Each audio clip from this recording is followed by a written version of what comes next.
Okay, this is part 2 of the APA paper, and I want to focus on this video on the references and the citations. You can see I have the last page here. This is from the paper out of the textbook, so I should not have a page below this.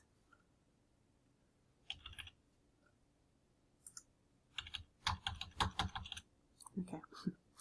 Anyway, I wanted to remind you how to do the hanging indent on the citations. Also, I just want to make sure that you are understanding that APA citations are different from MLA, so you need to make sure that you're following the rules.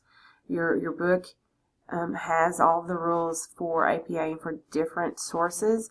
Also, many of the databases will also provide you the citation. You need to check them, though, okay, to make sure that they are correct. So this first reference is from Coleman. And so you'll highlight the entire citation, click the paragraph arrow here, and then in this area where it says special, you're going to hit special, hanging. It should come up 0.5. If it doesn't, then you need to mark in 0.5, and that will give you the hanging indent. Okay, so we need to do that for all of these. Okay, I'm going to do one more here with you. Okay, one more.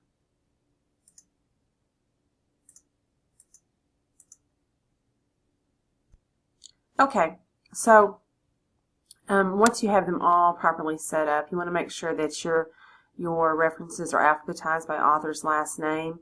And let's just take a look at one of them here, Cassie. So we have Coleman, S, period. We do not use first names in APA. And then the full title that you have. Sometimes we don't have the month and day, but if you do, then you need to put it in there. Article titles do not have quotation marks around them in APA, and you only capitalize first words and proper nouns. So here we have China still accounts for majority of U.S. counterfeit goods. We'll go ahead and capitalize U.S. because that is a proper noun. And then here we italicize journals and books. Okay, and then the keyword for APA is retrieved from. If it's a source that would have to be purchased by someone, like let's say I used a source that I got, like a Kindle book from Amazon, and so the person would have to buy it to read it, then you may say available from, but most online sources are going to be retrieved from. Please note the sources that do not have authors named, then we do not we don't put anything in there. We don't make something up. We don't put unknown author or anything. So this editorial lacks an author here. Okay, so you can see that these follow the same basic guidelines. We have author's last name, first initial. Oh my word, what is that date? It's not 2066. 2006. I guess I had a little problem there.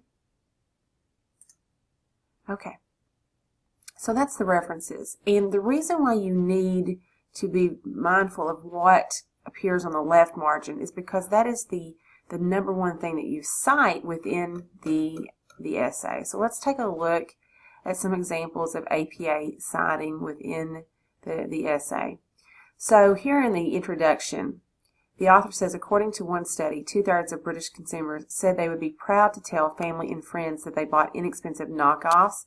This comes from Thomas, and the year of publication was 2007. So this apparently doesn't have, this author of this paper does not use paragraph numbers or page numbers really. But the next piece of that would be, if you had a paragraph number or a page number, would come right after 2007. In this line here, the information is paraphrased. It's not direct quoted, but the author of the paper, the student, is still giving the original source credit. Okay, here. Same last name and year. When you include authors' names within the sentence, you still have to show the year. So according to a recent article in USA Today by Colin McLeod, 2011. I know that for those of you who are used to using MLA that this is odd, but it is a requirement of APA. If you are citing or quoting something that's been quoted in another article, this is when you need to specify. So McLeod did not say these words, right? A Chinese intellectual property lawyer said these words, and so that's why it says as cited in McLeod. We're not going to give McLeod credit for those words. We're going to give the source credit and then the person who said the words credit. Same thing here. Again, anytime we paraphrase, but it's not our ideas, it's very specific information, we have to give credit to the author. And then if there's not an author, you do a shortened version of the title. And notice that within the essay, titles are normal again. You know, they look MLA, they have the little quotation marks and they have capital letters. The lowercase letters only appear in the references. Okay, so make sure that when you are giving specific information that is not common knowledge, that you provide proper citation. Here we have as James Malik, 2011 of the BBC Explains. Okay, so again, if you're using the author's name within the sentence, include the date.